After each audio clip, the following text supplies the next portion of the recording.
Pues hermanos, le damos gracias a Dios por este día, gracias a Dios porque podemos estar una vez más aquí para estudiar su palabra. Amén. Vamos a abrir nuestras Biblias, hermanos. Seguimos estudiando el libro de Éxodo, capítulo 24. Ya estamos estudiando Éxodo 24, lo iniciamos la semana pasada.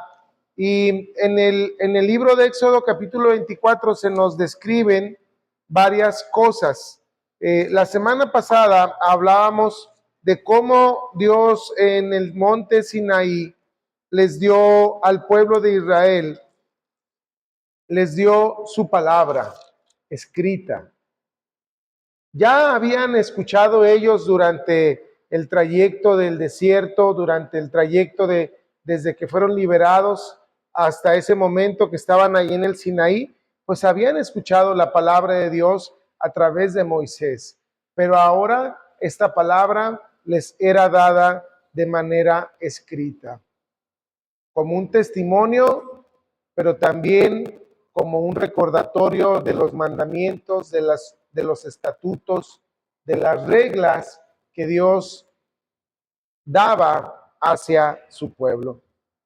Y veíamos también cómo ahora nosotros en Cristo, pues tenemos la palabra de Dios no solamente escrita, sino recordamos cómo Jesús de Nazaret, es el Verbo encarnado, es la palabra hecha carne, es la palabra viva.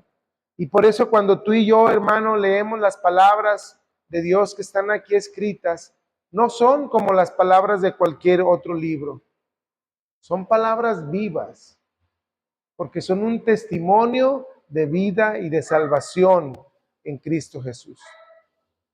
Al igual que el pueblo de Israel recibió la palabra escrita, ustedes recuerdan cómo Moisés bajó con las tablas de la ley, tablas de piedra. Nosotros recibimos la palabra hecha carne, dice el Evangelio de Juan, y aquel Verbo se hizo hombre y habitó entre nosotros y vimos su gloria, gloria como la del unigénito del Padre.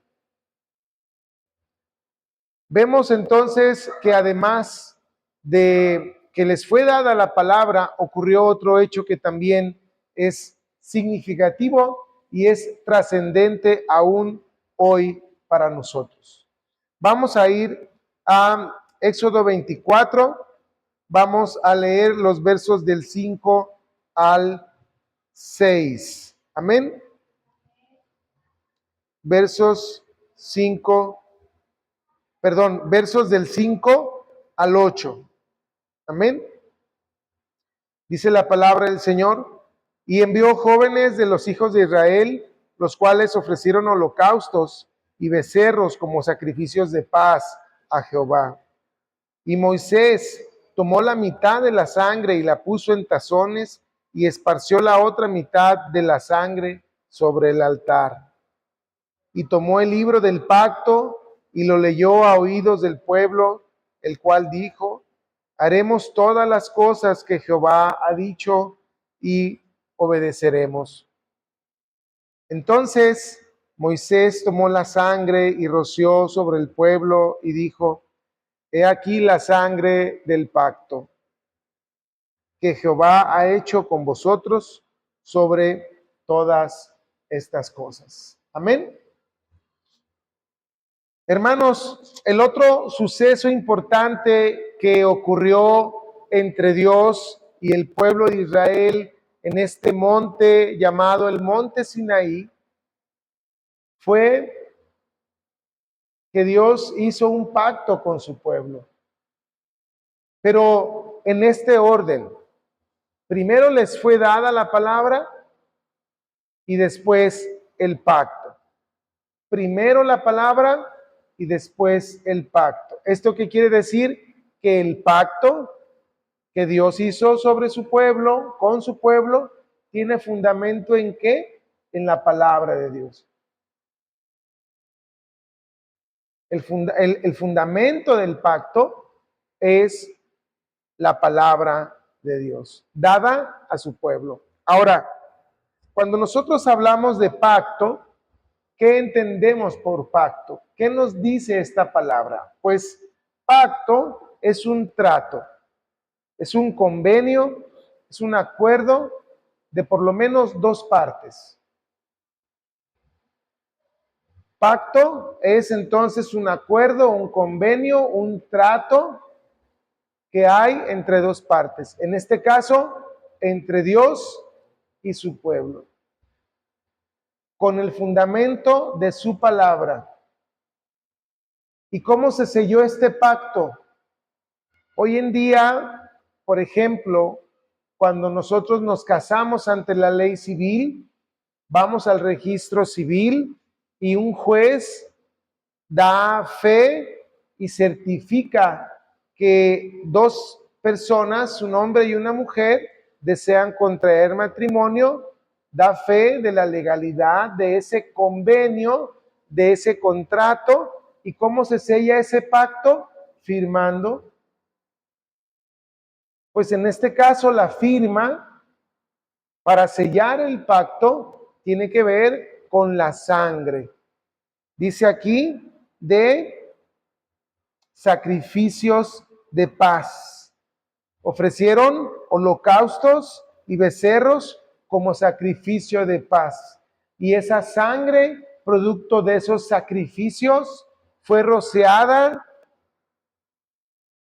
fue, digámoslo así, aventada al pueblo como símbolo de que tenían un pacto sellado con la sangre de los ofrendas, de los becerros, de los holocaustos que se habían ofrecido delante de Dios.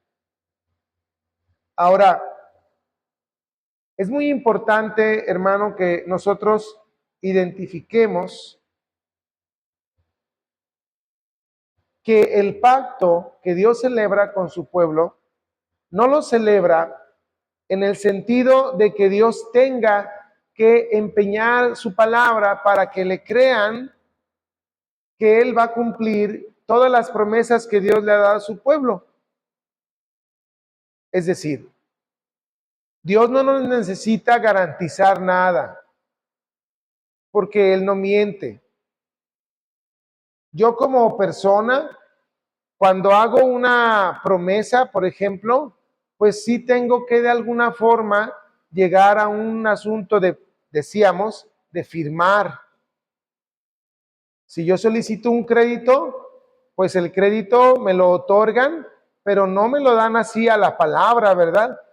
Sino que hay que firmar pues una serie de pagarés, de compromisos, donde la persona se hace responsable. Es decir, la firma viene a ser una garantía de que yo asumo la responsabilidad. En este caso, Dios no establece un pacto sellado con sangre porque Él necesite una garantía para con nosotros. Tú y yo no necesitamos, ¿cómo explicarlo? Que Dios empeñe su palabra para creerle. En este pacto, los que tenemos que garantizar, o en este caso está hablando del pueblo de Israel, el pueblo era el que tenía que garantizar la vigencia del pacto, la validez del pacto. Porque nosotros, hermanos, debemos de saber que Dios no miente. Y como Dios no miente, Dios no necesita darnos garantías. ¿Qué más garantía tenemos que es Dios mismo el que está haciendo un pacto con su pueblo? Sin embargo, el pueblo tenía que entender que en este pacto el pueblo tenía que obedecer. Entonces, en este pacto vemos elementos, la palabra, vemos los sacrificios, vemos la sangre y vemos la necesidad de que el pueblo tiene que obedecer a estos mandatos para que el pacto se cumpla. La historia del pueblo de Israel nos dice que esto no ocurrió así. La historia del pueblo de Israel nos dice que el pueblo no cumplió la palabra del pacto. Que el pueblo de Israel, aunque aquí dice que ellos dijeron, verso 7, haremos todas las cosas que Jehová ha dicho y obedeceremos. No lo cumplieron. ¿Y por qué no lo cumplieron? Porque ¿quién humanamente puede cumplir toda la extensión de la palabra, de la ley, de los mandamientos? ¿Quién lo puede cumplir? Pues fíjate que del pueblo de Israel, pues no lo pudieron cumplir, porque era un pacto que dependía de qué, de la obediencia del pueblo. Ahora, quiero invitarte a que vayamos a Jeremías 31, versos del 31 al 34, y ahí nos vamos a dar cuenta que este pacto que Dios establece con su pueblo en el Sinaí es un pacto que el pueblo de Israel dejó sin vigencia.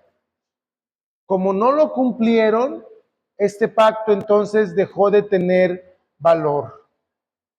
Cuando una persona que adquiere un convenio o un compromiso con alguien más, el pacto se invalida.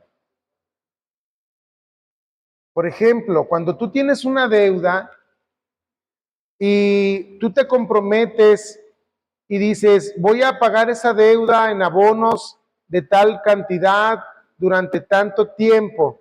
Si tú cumples tus pagos, te van a respetar el acuerdo. Pero si tú no cumples con esos pagos, el acuerdo que firmaste ya no va a tener vigencia. ¿Por qué? Porque fallaste. En este caso, el pueblo de Israel falló. Jeremías 31, versos del 31 al 34. Amén. Jeremías 31, versos del 31 al 34. Le voy a dar lectura, hermano. Ponga mucha atención, porque es muy interesante lo que vemos aquí. Está hablando el profeta Jeremías. Amén. Recordemos que el profeta Jeremías fue uno de los profetas que advirtió al rey acerca de que tenía que rendirse ante el ejército de Nabucodonosor. Y si mal no recuerdo, fue el rey Sedequías. No recuerdo el nombre del rey que fue conquistado por Nabucodonosor. Finalmente, este rey no se rindió y fue humillado.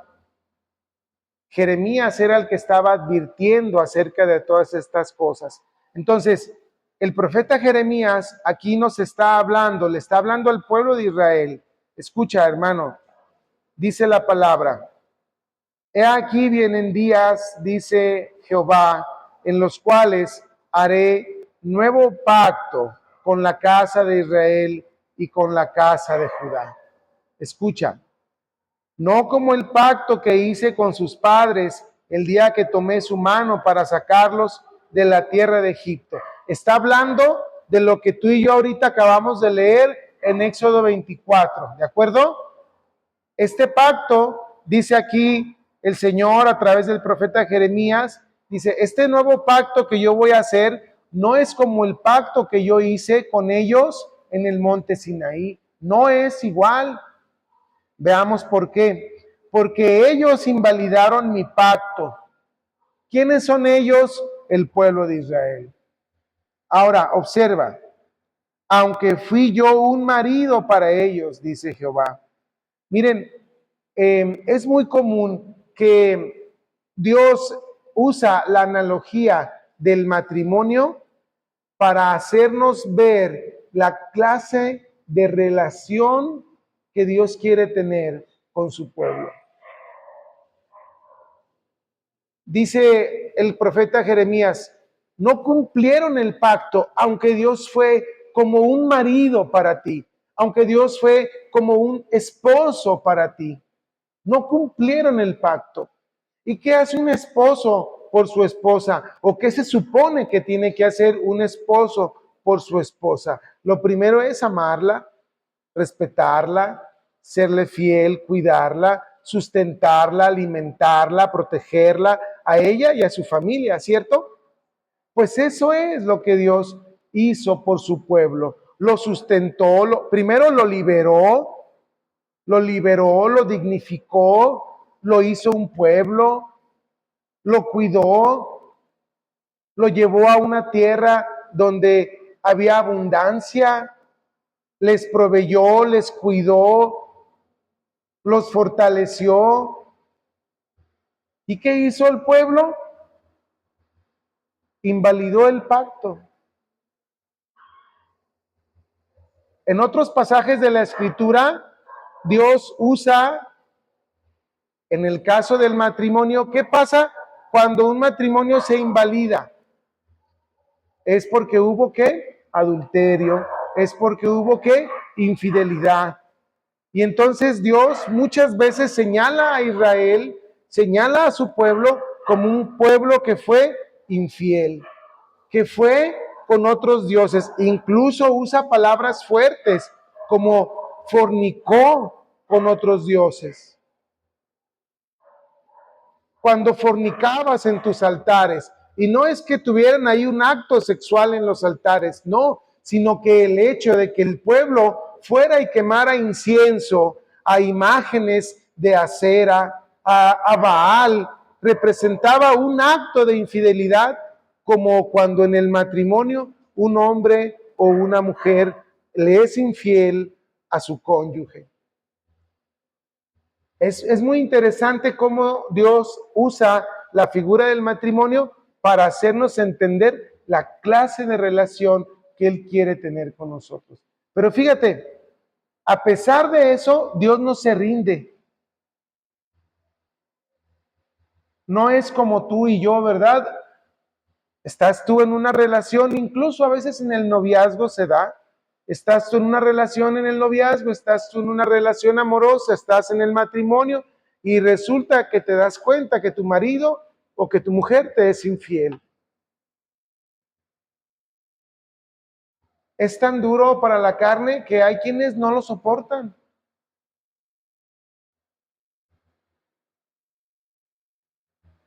Pero mira, Dios, a pesar de la infidelidad de su pueblo, no se rindió.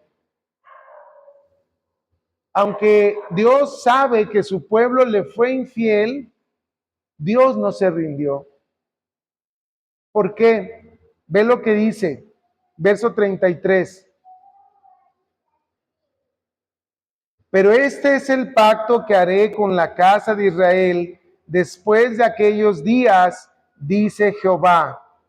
Daré mi ley en su mente y la escribiré en su corazón, y yo seré a ellos por Dios y ellos me serán por pueblo. Verso 33, hermano, fíjate bien, Dios no se dio por vencido.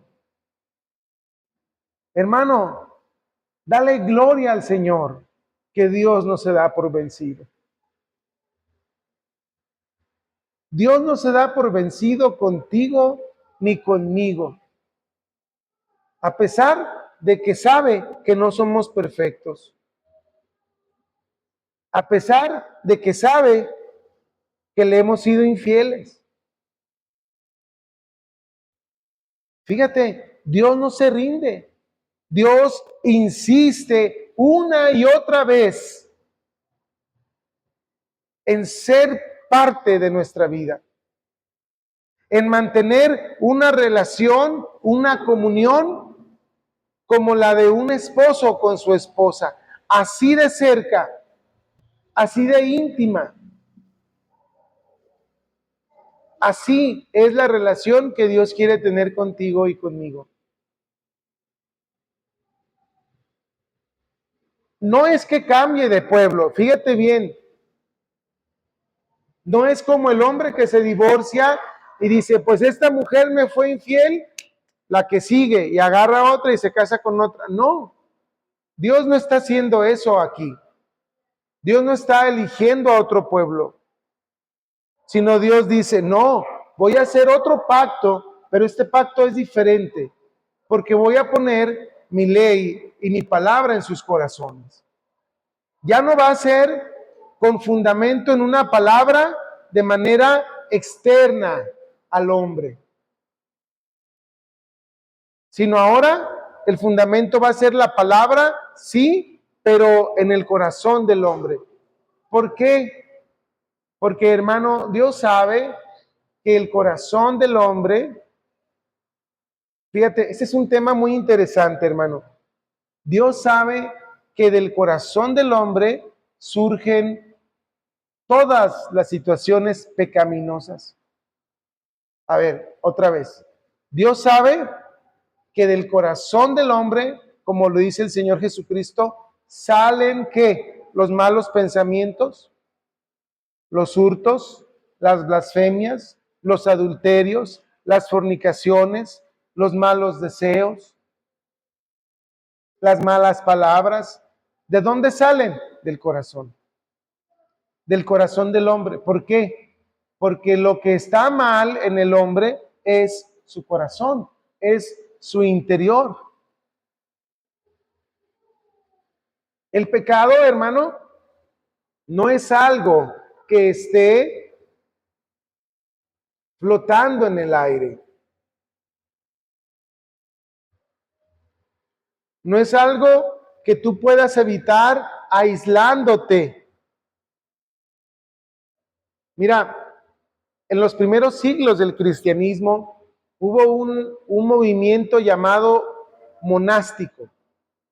Estos movimientos monásticos consistían básicamente en que una comunidad de creyentes decían, nosotros somos creyentes, pero el mundo es tan malo, hay tanta maldad en el mundo que nos vamos a aislar del mundo. Y nos vamos a ir a vivir todos a un mismo lugar, apartados del mundanal ruido, de la vida mundana. Suena bien, ¿no?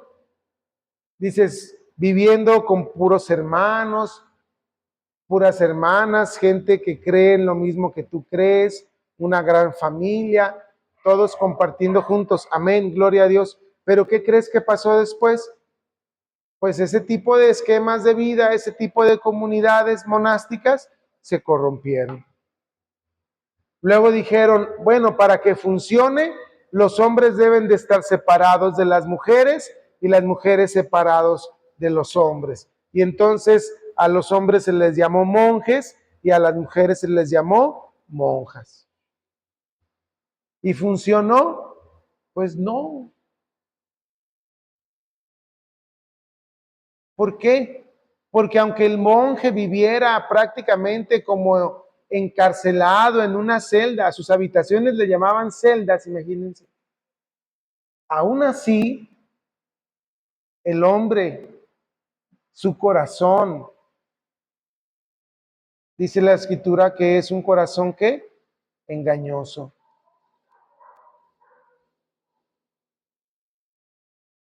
El pecado no es algo que esté flotando en el aire y que nos podamos esconder de él cerrando las puertas y las paredes. ¿Por qué? Porque la concupiscencia sale de nuestro propio corazón. Por eso el Señor aquí en su palabra dice que este pacto va a ser un pacto que Dios establezca en el corazón de los hombres. Porque en otras palabras lo que está diciendo es que Él va a cambiar el corazón de los hombres. Ese es el fin de este nuevo pacto, cambiar el corazón de los hombres. En otras palabras, lo que está diciendo es que Dios va a cambiar la naturaleza del hombre, la naturaleza pecaminosa con la que tú y yo nacemos. Dios, a través de este pacto, va a cambiar esa naturaleza pecaminosa en nosotros. Amén. Veamos qué dice el verso 34. Dice, y no enseñará más ninguno a su prójimo, ni ninguno a su hermano, diciendo, conoce a Jehová, porque todos me conocerán. Es decir, en este nuevo pacto, Dios se va a dar a conocer a todos. Fíjate, lo vamos a ver más adelante. En el monte Sinaí, Dios mostró su gloria a solo unos cuantos. Solo algunos hombres que acompañaron a Moisés vieron la gloria de Dios. Dice que veían que la base del trono celestial era como una placa de una piedra azul celeste, como el cielo cuando no hay nubes. Vieron su gloria, pero esa gloria, ¿quiénes la pudieron ver? Unos cuantos nada más. En este pacto, dice la Escritura, que todos le van a conocer, que no habrá nadie que diga, oye, mira, tú esto sobre Dios. ¿Por qué? Porque dice, porque todos me conocerán, desde el más pequeño de ellos hasta el más grande, dice Jehová. En este nuevo pacto, todos le van a conocer. Pero fíjate, no solo va a escribir su ley, su palabra en nuestros corazones, en el corazón del hombre, sino que, fíjate, se va a dar a conocer a toda la humanidad. En este nuevo pacto, todos podemos conocer a Dios. Pero no solo esto, fíjate cómo dice, cómo finaliza el verso 34, porque perdonaré la maldad de ellos. En este nuevo pacto, Dios va a traer perdón de pecados. En el pacto anterior no, sino que en el pacto anterior tenías que cumplir la ley. Estaba fundamentado en las obras, en la obediencia de esa palabra.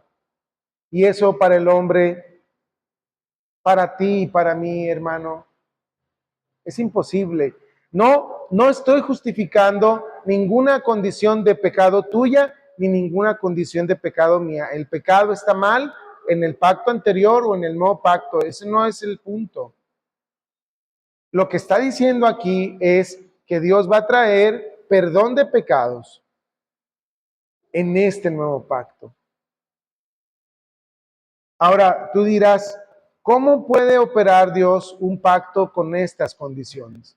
Fíjate, hermano, fíjate qué maravillosa es la palabra. Vamos al Evangelio según San Marcos, capítulo 14. San Marcos, capítulo 14, versos del 22 al 25. Y mientras comían, Jesús tomó pan y bendijo y lo partió y les dio diciendo, tomad, esto es mi cuerpo. Y tomando la copa y habiendo dado gracias, les dijo, y bebieron de ella todos, vuelvo a repetir, y tomando la copa y habiendo dado gracias, les dio, y bebieron de ella todos, y les dijo, esto es mi sangre del nuevo pacto que por muchos es derramada. A ver, otra vez, hermano. Esto es mi sangre del nuevo pacto. ¿De cuál nuevo pacto, pastor? Pues del nuevo pacto que Dios profetizó a través del profeta Jeremías. Un día esperemos, hermanos, poder estudiar todas las profecías que se cumplieron en la persona de nuestro Señor Jesucristo. Esta profecía del nuevo pacto, nadie la podía cumplir, excepto el Mesías. ¿Por qué? ¿Qué implicaba ese nuevo pacto? Fíjense ustedes, qué interesante es, porque luego a veces nosotros no podemos argumentar por qué creemos que Jesús es el Mesías. Bueno, a partir de lo que dice Jeremías 31, del 31 al 34, tú puedes argumentar bíblicamente por qué Jesús es el Mesías. Número uno, porque el Evangelio, porque su palabra, fíjate bien, hermano, ¿a dónde va dirigida el Evangelio? ¿A quién va dirigido? ¿Con qué intención va dirigida? ¿Va dirigido a cambiar nuestra apariencia, hermano?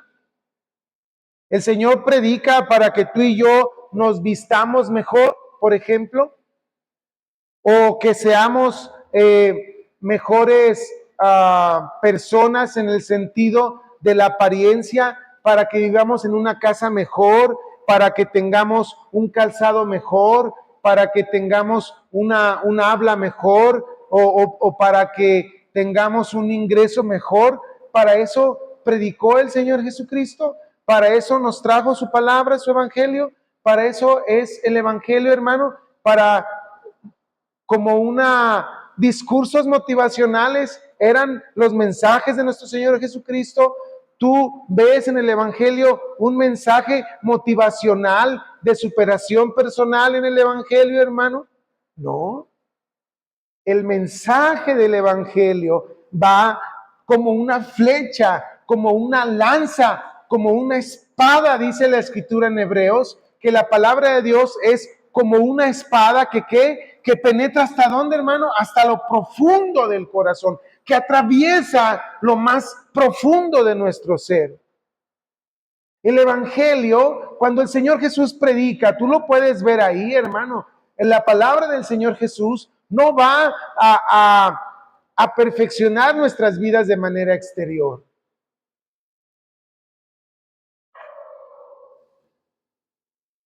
Tan es así que el Señor Jesús dice que si queremos seguirle, ¿qué tenemos que hacer? El que quiera venir en pos de mí, niéguese a sí mismo. Imagínate, ¿tú crees que el mensaje del Evangelio es un mensaje de superación personal? Hoy en día, tristemente, hay muchas iglesias y hay muchas personas que toman el Evangelio como si fuera un mensaje de superación personal, un mensaje para tener buenas empresas y buenos negocios, buenos dividendos. Hermano, el mensaje del Evangelio es para que tú y yo muramos a nuestra carne, muramos a ese corazón. Te voy a decir, en la mañana yo estaba orando y le decía, Señor, cambia este corazón que es perverso, cambia este corazón que es adúltero, cambia este corazón que es mentiroso, cambia este corazón que es lascivo, que es pervertido, que es un corazón que no está bien, hermano. Y tú dirás, ay, pastor, pues no, hermano. Yo creo que el Evangelio está hecho precisamente para que tú y yo clamemos a nuestro Dios. Decir, Señor, cambia este corazón adúltero, cambia este corazón de mentira, cambia este corazón que odia, cambia este corazón que desea, en lugar de un bien, desea un mal. Cambia este corazón, hermano. Esa debería ser nuestra oración delante de Dios. Porque cuando leemos el Evangelio, hermano, el Evangelio no va a maquillar nuestro exterior. ¿Por qué creen que el Señor Jesús a los fariseos les hablaba? Alguien pudiera decir, qué duro les hablaba el Señor Jesús a los fariseos. No, hermano, no solo les hablaba a los fariseos, también nos habla a nosotros hoy en día. Porque mira, tú y yo podemos aparentar entre nosotros mil cosas. Pero delante de Dios, hermano, ¿qué podemos ocultar? Lo único que tenemos delante de Dios es reconocer nuestro pecado y pedirle que nos limpie de toda maldad.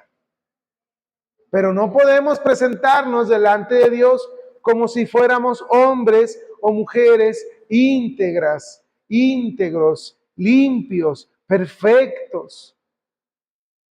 Como aquel fariseo que está en el templo, ¿verdad? Señor, te doy gracias porque no me hiciste como este hombre pecador. Y está junto a él un hombre que está postrado, avergonzado de su pecado. Hermano, no es que justifiquemos una condición de pecado, no es. No es que vive en tu pecado, al cabo Dios te va a perdonar, no. Pero como todos somos pecadores, dice la Escritura, ¿qué tenemos que hacer? Ir delante de Dios. Y mire, así como dice vulgarmente la gente, como el perrito con la cola entre las patas, con toda la vergüenza del mundo. Se ha equivocado, ha faltado delante de Dios, ha fallado delante de Dios, has fallado, hemos fallado, ve delante de Dios. Por más grave que sea tu falta, por más grave que sea tu condición, ve y dile, Señor, yo sé que no tengo nada que decir, más que reconocer que soy pecador delante de ti. ¿Qué puedo decir? ¿Qué le puedes decir a Dios, hermano, para justificarte? No hay nada.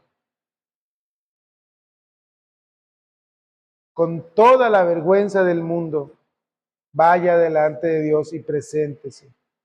Aún eso, hermano, es producto del nuevo pacto. ¿En dónde? En la sangre del Señor Jesucristo. Porque la palabra nos evidencia, hermano. ¿No sientes tú cuando lees tu Biblia? ¿No sientes tú cuando lees el Evangelio que no tienes excusa?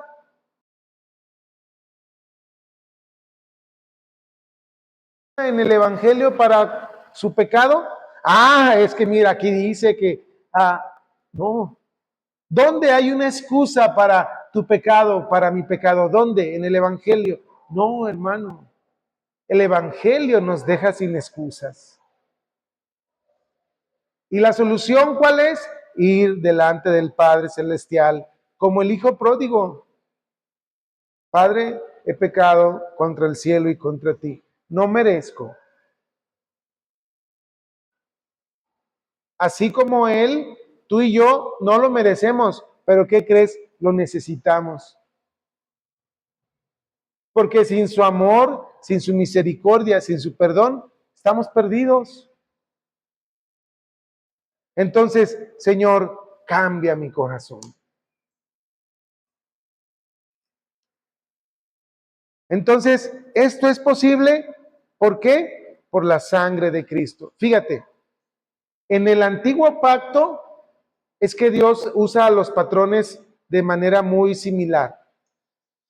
En el antiguo pacto, primero fue dada la palabra, la ley, la palabra al pueblo. Amén. En este nuevo pacto, primero viene ¿quién? Cristo, que es que la palabra hecha ¿qué? Carne. ¿Sí capta eso? Para Dios establecer un nuevo pacto, vuelve a dar su palabra, pero ahora ya no es la palabra en tablas de piedra, ya no es la palabra en un libro solamente, sino ahora es la palabra viva, la palabra hecha carne. A nosotros ya no nos tocó ver al Señor Jesús vivo en su ministerio aquí en la tierra. Y aún así leemos el Evangelio y no desnuda nuestra mente, no desnuda nuestra alma, no nos deja sin ninguna excusa. Ahora, hermano, imagínate nada más aquellas conversaciones Por eso la mujer samaritana, cuando el Señor Jesús le dice, pues ni ahora con el hombre que vives es tu marido, ¿qué le dices? ¿Qué argumento? Palabra viva de Dios que penetra el corazón, que desnuda la intención del alma. ¿Qué le dices al Señor Jesús? ¿Caes de rodillas? Misericordia, Señor, misericordia.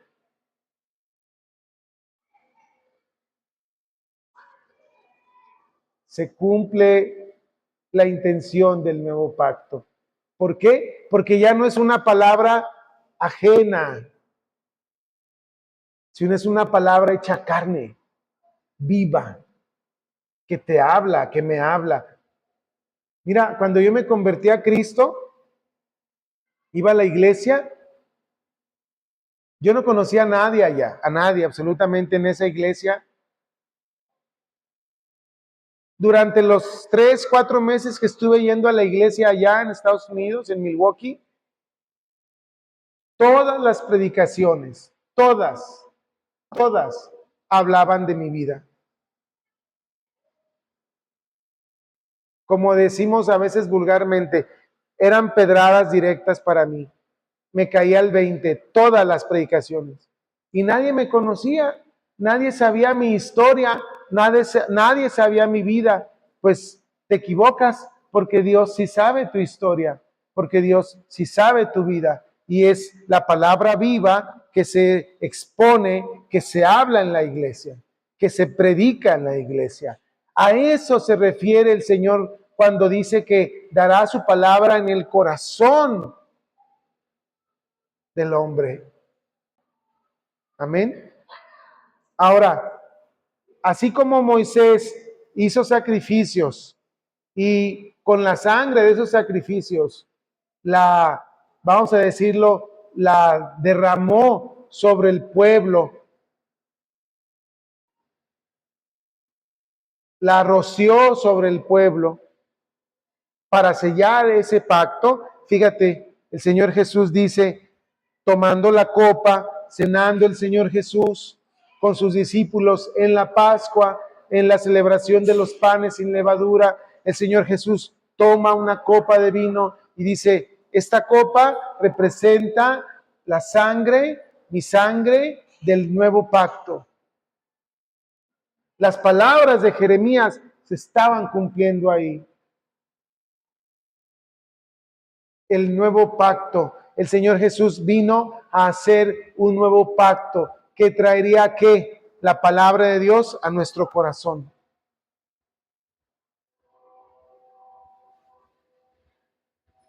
Que traería ¿qué? Perdón de pecados.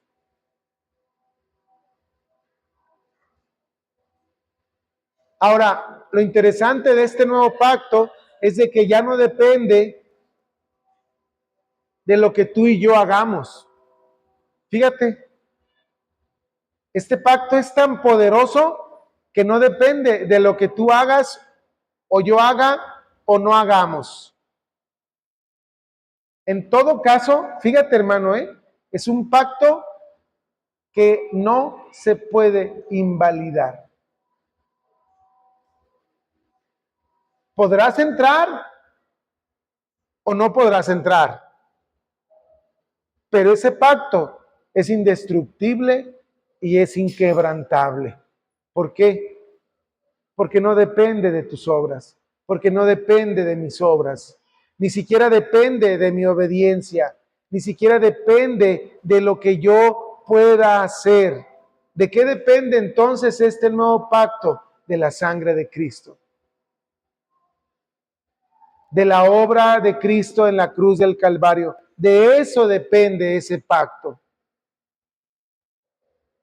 Y como no depende entonces de nuestras obras, y como el sacrificio de Cristo es un sacrificio perfecto, único y suficiente, hermano, este nuevo pacto es un pacto inquebrantable. Por eso el apóstol Pablo dice, por lo cual estoy seguro que ni la vida, que ni la muerte, que ni ángeles ni potestades, ni lo presente, ni lo futuro. Y continúa, ni lo visible, ni lo invisible nos podrán separar del amor de Dios que es en Cristo Jesús, Señor nuestro. O sea, no es algo que yo haya hecho. Imagínate, hermano, si el pacto fuera por lo que tú y yo podamos hacer, no, hermano, ni tú ni yo pudiéramos estar aquí.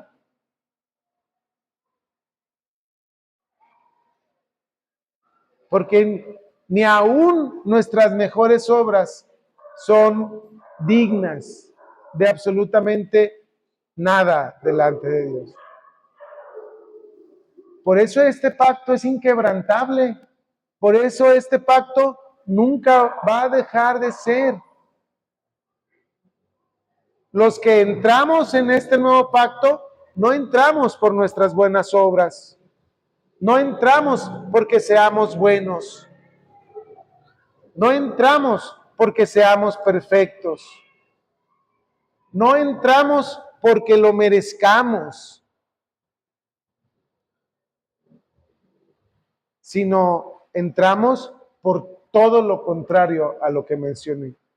Entramos porque somos pecadores. Entramos porque estamos condenados. Entramos porque no somos perfectos. Entramos porque no somos dignos. Entramos porque sin esto estamos condenados y totalmente perdidos y extraviados.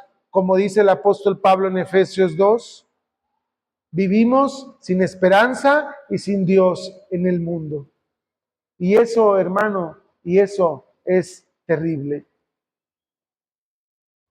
Pero entramos en este nuevo pacto no por nuestras obras de justicia, como si no lo hayamos ganado, sino entramos ¿por qué? Por su amor, por su gracia y por su misericordia. La sangre de Cristo sella ese pacto. Ya no es la sangre de un becerro, ya no es la sangre de un cordero, ya no es la sangre de un animal. Ahora es la sangre de nuestro Señor Jesucristo que sella este nuevo pacto, en el cual nosotros entramos a través de la fe en el Señor Jesucristo. Hermano, qué descanso saber que este pacto no depende de lo que yo haga. Eso no quiere decir que siga en mi condición de pecado. Mira, yo creo, te lo digo así sinceramente y honestamente, yo creo que cuando entramos en la fe del Señor Jesucristo a este pacto, aunque no somos perfectos, constantemente Dios nos va puliendo, Dios va trabajando en nosotros. Y sí, podemos cometer errores, podemos pecar, pero ¿qué pasa? ¿Estás en paz? A ver, hermano, seamos sinceros. Cuando tú haces algo que sabes que está mal delante de Dios, que te ganó la tentación, o como decía, vamos a decirlo en palabras del Chavo del Ocho, ¿verdad? Lo hice sin querer queriendo. Cuando haces algo sin querer queriendo, ¿te sientes en paz? ¿Estás a gusto?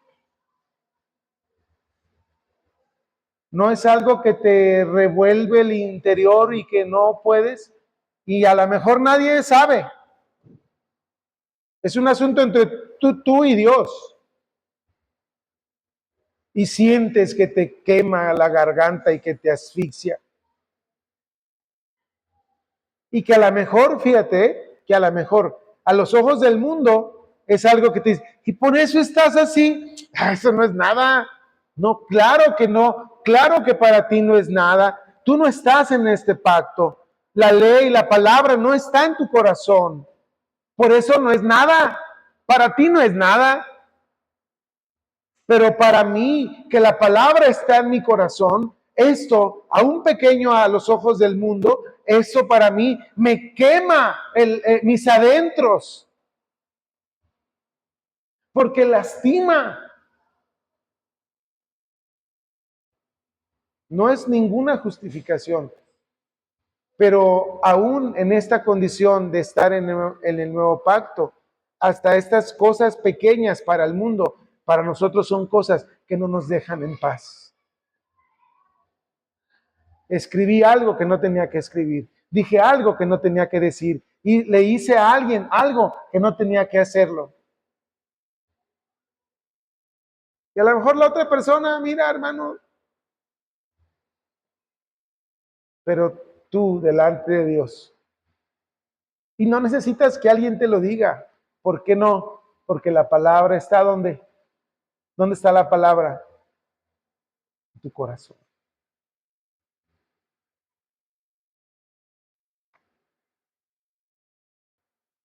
Abres la Biblia y hubo un momento, no sé si te he platicado esto, hubo un momento en mi vida que pasamos por unas tribulaciones tremendas. Y hubo un momento en el que yo dije, ya no quiero nada, ya no quiero ser pastor, no quiero nada. Yo estaba desilusionado, decepcionado, cansado, muy lastimado, mi esposa y yo. Josué estaba chiquito, Josué tenía unos 2 años, muy lastimados. Y aún con todo eso, me ponía a leer la Biblia porque pues necesitaba la palabra. ¿Y qué crees? Leía la palabra y Dios hablándome. ¿Y sabes qué me decía? Me decía, yo no sé por qué estaba leyendo primera y segunda de Timoteo. En ese momento difícil de mi vida, resulta que estaba leyendo Timoteo 1 y 2. Y Timoteo 1 y 2, si lo has leído, son instrucciones muy precisas del apóstol Pablo a Timoteo. Y entonces yo leía, ¿y qué leía? ¿Cómo Dios me hablaba? Decía, que nadie tenga en poco tu juventud, sino sé ejemplo.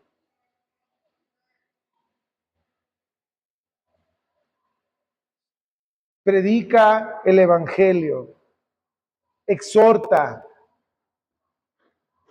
cumple tu ministerio.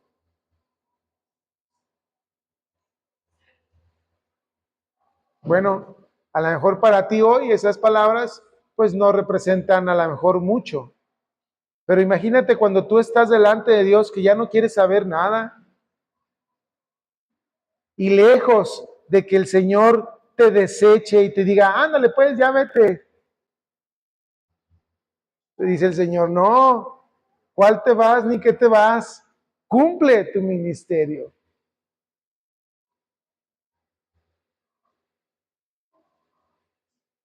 Yo nada más pasaba saliva. ¿Por qué? Porque la palabra está acá dentro. Se cumple lo que dice la escritura con respecto al nuevo pacto. No es una cuestión religiosa, hermano. Mira, a veces pienso yo, veo el templo y digo, ay Señor, tenemos aquí muy descuidado. No implica que tenemos que tener así, ¿verdad? Implica que hay que cuidar el templo porque es un lugar donde venimos a adorar al Señor. Pero cuando una persona es religiosa, todo esto es importante. Uy, ahí ni alabanza tienen, nomás una guitarra. No, pero es que la alabanza no consiste en cuántos músicos tienes. La alabanza consiste en tu corazón rendido a Dios. Esa es la alabanza. Mire, aquí no tenemos celebridades, Aquí no tenemos aire acondicionado. Aquí a veces el baño funciona y a veces no funciona. Cuando se va el agua nos metemos en un problemón. Aquí no hay quien haga el aseo, sino nosotros lo hacemos. Aquí el canal de su servidor, del pastor que ustedes tienen, pues no tiene más de 290 suscriptores. O sea, no andamos aquí por el tema de los likes, por el tema de... No, aquí estamos por la palabra.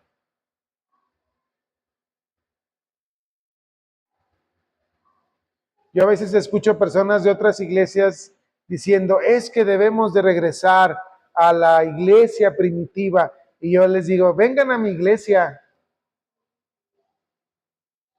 Es una iglesia primitiva en el sentido de que lo central que es la palabra. ¿Qué pasa cuando no hemos tenido luz? ¿Qué pasa? No pasa nada. Hay iglesias, hermano, que no pueden funcionar, no pueden llevar a cabo un culto porque no hay luz, porque no hay internet. Así de superficiales. Sí, porque si no hay luz, no hay aire acondicionado, no hay las lámparas, ¿cómo van a sacar el humo? Las luces espectaculares, brillosas, el equipo de sonido tan costoso. Aquí no hay eso.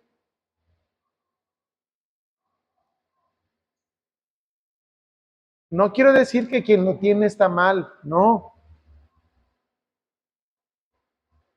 Pero la iglesia primitiva, su fundamento es la palabra. Hermanos, en este nuevo pacto, la sangre de Cristo es el sello que da validez. No por nuestras obras, no por nuestra obediencia, sino es la cruz del Calvario, la sangre de Cristo sobre nosotros. Y fíjate qué interesante es, porque no nos podemos resistir a su palabra. Aunque te quieras ir, cuando tú estás verdaderamente entregado al Señor y dices, no, ya no, te desilusiona, pasa algo en tu vida, dices, ya me voy, ya no quiero saber de esto. Te puedes desvincular de este pacto que Dios ha hecho contigo, conmigo, a través de la cruz de Cristo. ¿Te puedes desvincular? No te puedes desvincular. Porque el Señor te busca, te busca, te busca, te busca y te busca.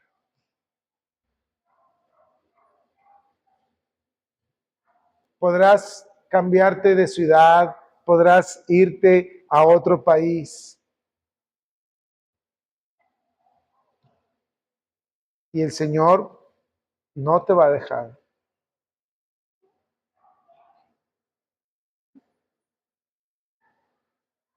Te va a redarguir. ¿Sabes por qué?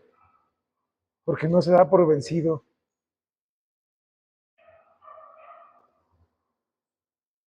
Si tú y yo nos damos por vencidos, Dios no se da por vencido. Vuelvo a citar al apóstol Pablo, por lo cual estoy seguro que ni la vida y ni la muerte me podrán separar. Entonces, hermano, imagínate qué glorioso lo que el Señor nos dice en su palabra. Amén.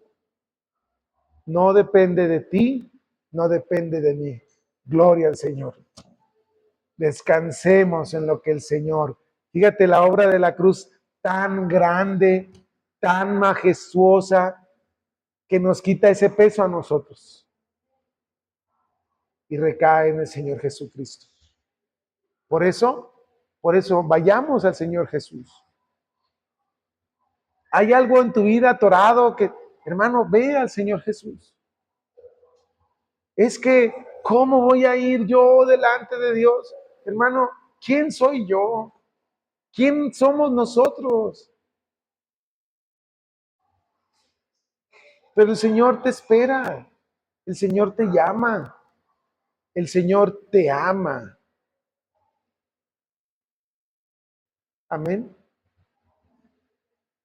El deseo debe ser de nuestro corazón, en nuestra oración, decirle, Señor, cambia mi corazón, porque mira, mi corazón, yo no sé cómo sea tu corazón, yo creo que es igual al mío. Mi corazón, cuando me descuido, va en contra de la voluntad de Dios. O sea, cuando menos me descuido, mi corazón ya está yendo en contra de la voluntad de Dios. Así es mi corazón.